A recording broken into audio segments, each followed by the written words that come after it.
कहानी शुरू होती है एक बैंक से, जहां पार्कर नाम का एक आदमी और उसके साथी बैंक को लूट रहे होते हैं। पार्कर को लोग लेजेंड, जीनियस, चोर, डकैत, बदमाश, लुटेरा जैसे नामों से जानते हैं, क्योंकि पार्कर इस काम में बहुत माहिर है। यहाँ तक कि उसके एक नए जूनियर साथी को जब पहली बार पता चलता है कि सामने खड़ा आदमी पार्कर है, तो वो डर के मारे कांपने लगता है और खुद को बड़ा दिखाने के लिए उससे बहस कर लेता है। पार्कर उसे बताता है कि मेरा असली नाम पार्कर है और उससे कहता है, सुनो भाई, मैं कोई झगड़ा नहीं करना चाहता, मैं बस अपना काम कर रहा हूँ, तू भी काम पर ध्यान दे और ज्यादा उल्टी हरकत मत कर। इसके बाद पार्कर और उसकी डकैती टीम तिजोरी को उस पासवर्ड से खोलती है जो बैंक मैनेजर ने दिया था। लेकिन उसी समय बाहर एक आदमी आता है जो यहाँ सिक्योरिटी गार्ड का काम करता है, लेकिन आज वो छुट्टी पर था और अपने परिवार के साथ यहाँ से गुजर रहा था। लेकिन बैंक के सामने कई गाड़ियाँ खड़ी देखकर गार्ड को तुरंत समझ आ जाता है कि बैंक में डकैती हो रही है और वो पुलिस को बताने के बजाय मौके का फायदा उठाने का फैसला करता है और डकैतों से ही पैसे लूटने का प्लान बनाता है। इसके कुछ देर बाद जब पार्कर और उसके साथी निकलते हैं तो अचानक हाँ, वो गार्ड एक पैसों से भरा बैग चुराने में कामयाब हो जाता है, लेकिन पार्कर उस पर गुस्सा हो जाता है और तुरंत उसका पीछा करने लगता है। गार्ड डर के मारे कार को एक हॉर्स रेसिंग के मैदान में घुसा देता है। आखिर में पार्कर उस गार्ड को गोली मार देता है और अपने लूटे हुए पैसे वापस ले लेता है। लेकिन गार्ड की पत्नी को देखकर उसे उन पर दया आ जाती है, जिसके बाद पार्कर गार्ड की मौत के मुआवजे के तौर पर उसकी पत्नी को एक बंडल नोट देता है। इसके बाद वो लोग अपने ठिकाने पर लौट आते हैं और पार्कर का सबसे करीबी दोस्त पिल, जो गोली लगने से घायल हो गया था, वो लोग तुरंत उसका इलाज शुरू करते हैं। और इस बार की डकैती में 4 और नए लोग भी शामिल हैं, जिनमें से एक लड़की जेन अजीब हरकतें करने लगती है। पार्कर भी उसकी हरकतों को समझ नहीं पाता और अचानक हाँ, जेन धोखे से सबको मार देती है और पार्कर भी एक नदी में गिर जाता है। सीन शिफ्ट होता है और हम देखते हैं कि पार्कर अभी भी जिंदा है, जो एक होटल में पड़ा है जहां अक्सर वो आया करता है। होश में आते ही वो अपनी कुछ चीजें जो उसने होटल की दीवार के पीछे छिपाई थी लेने जाता है और तुरंत वहां से निकल जाता है पिल की पत्नी से मिलने, ताकि उसे उसके पति की मौत की खबर दे सके। इसके अलावा वो जेन, उस गद्दार के बारे में जानकारी हासिल करना चाहता है। पार्कर पिल की पत्नी को बताता है कि जेन नाम की एक लड़की ने पिल को मार दिया, जिसे वो खुद लेकर आया था, और वो बस इतना जानना चाहता है कि पिल ने जेन को कहां से ढूंढा, ताकि वो जेन से धोखा और अपने करीबी दोस्त पिल की मौत का बदला ले सके। लेकिन पिल की पत्नी को जेन के बारे में कुछ भी पता नहीं था, लेकिन उसे एक आदमी के बारे में पता था जो शायद उसकी मदद कर सकता है, जो एक स्मगलर है जो पार्कर को जेन तक पहुंचा सकता है। जाने से पहले पिल की पत्नी पार्कर से कहती है कि वो उस लड़की को मार दे। इसके बाद पार्कर तुरंत अपने एक और करीबी दोस्त ग्रोफिल से संपर्क करता है, जो अब लूटपाट की दुनिया से रिटायर हो चुका है। लेकिन ग्रोफिल के दिए जानकारी की मदद से पार्कर उस स्मगलर का ड्राइवर बनकर उस तक पहुंच जाता है और उसे बंदूक दिखाकर जेन के बारे में पूछता है। डर कर वो पार्कर को जेन के बारे में सब कुछ बता देता है कि जेन साउथ अमेरिका के किसी तानाशाह के लिए काम करती है, जो एक होशियार लड़की और प्रोफेशनल फाइटर है। इसके बाद जैसे ही वो स्मगलर जेन का ठिकाना बताने वाला होता है, तभी कोई दूसरी गाड़ी उन्हें ठोक देती है और ये लोग कोई और नहीं बल्कि जेन के भेजे गए आदमी ही थे, जो पार्कर को मारने के लिए आए हैं।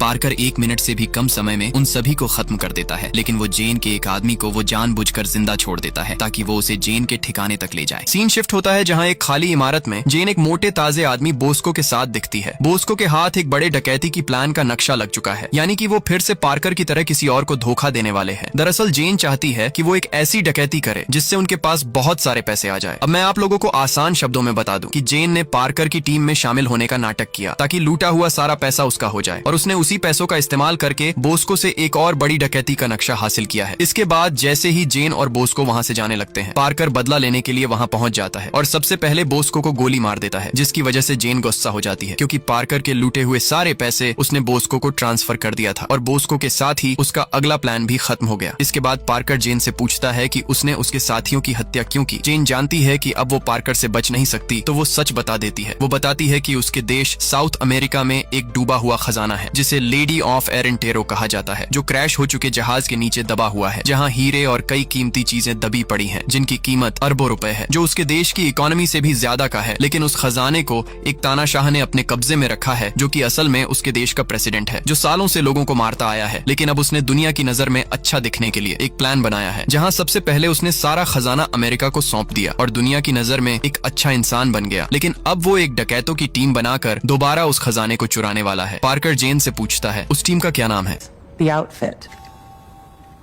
सीन शिफ्ट होता है जहां हम आउटफिट टीम के बॉस लॉजनी को देखते हैं, जो अमेरिका की सबसे बड़ी इनकम डिपार्टमेंट चलाता है, जो लोगों के टैक्स के पैसे नहीं बल्कि लाखों डॉलर की पुरानी और कीमती चीजें चुराता है। और इस बार साउथ अमेरिका के तानाशाह प्रेसिडेंट ने लॉजनी को लेडी की मूर्ति चुराने के लिए मोटी रकम दी है, जिसकी डकैती कुछ ही दिनों में होने वाली है। लॉजनी का आदमी किन, जो उसका लेफ्ट हैंड है, उसे खबर मिली है कि बोस्को गायब है, जिसके पास ही उनके अगले प्लान का नक्शा था। लॉजनी किन को उससे जल्द ढूंढने को कहता है। कहानी वापस पार्कर पर आती है, जो जेन को मारने के बजाय उसके साथ मिलकर लेडी की मूर्ति चुराने का फैसला करता है, और उसके साथ ग्रोफिल भी है। जिसके बाद जेन उन्हें अपने बॉस कर्नल से मिलवाती है, जो साउथ अमेरिका की एक सेना का चीफ है, जो प्रेसिडेंट को उखाड़ फेंकना चाहता है। Heard of the Lady of Valentino. Skip it.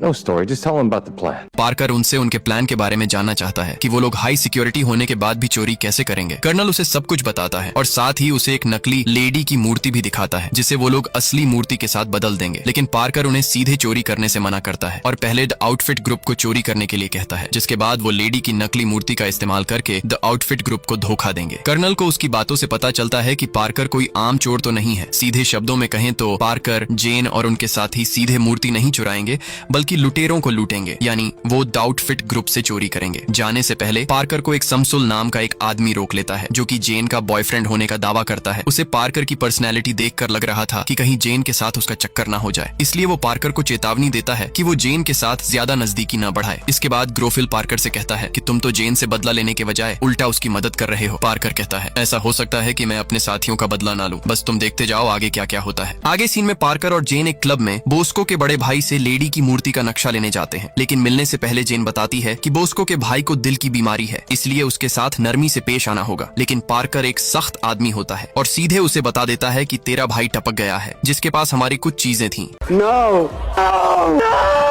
Parker के लगातार दबाव डालने पर वो बताता है कि बोस्को अपना सारा जरूरी का सामान हाथी के तकिए में छुपाता है, जो उसके बेडरूम में होगा। इसके बाद जैसे ही पार्कर नक्शा लेने जाता है, किन और उसकी टीम नक्शा लेने आ धमकती है।